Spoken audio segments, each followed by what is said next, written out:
So this is what you get when you in the package when you order the Sto-n-Go tag bracket.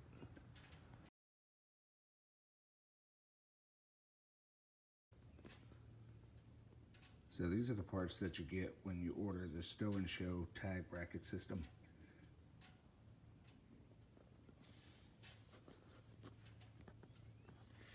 And as you can see on the bottom, it has your pull pin right here, which releases these braces right here out of the system. And I'll show you more of that in just a few minutes. So I wanted to take a second and show you this pull pin release mechanism that they have on these. So you pull this pin right here and it releases the catch, and then this removes and locks back in. So you first mount this plate right here, and then you could just put this in when you need to. So I'll be installing mine on the second from the center screw, this one right here, and then that way it sits to the left of that and still clears my fog light there. So the tag will sit right about here. So you remove that screw, which is a 7mm, and you use that as your first screw when mounting the bracket, and then you drill 2 holes for your screws.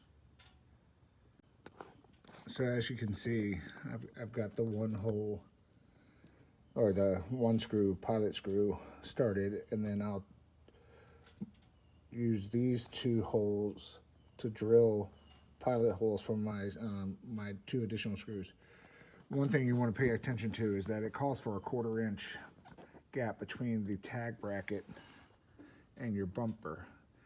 That's I guess to make sure that your tag is not damaging your bumper when you get high winds or car wash, or actually it recommends that you remove it for car wash. But I don't know why they're saying 1/4 inch, other than maybe when the tag flexes, you don't want it damaging your paint. So as you can see, I got the first one started, and then you're using a 10mm socket to just, once you tap a hole, a pilot hole, use a 10mm socket to snug it up. And you don't want to over tighten it, or else you'll pull the screw right through. You'll strip the hole that your screw is going into your bumper.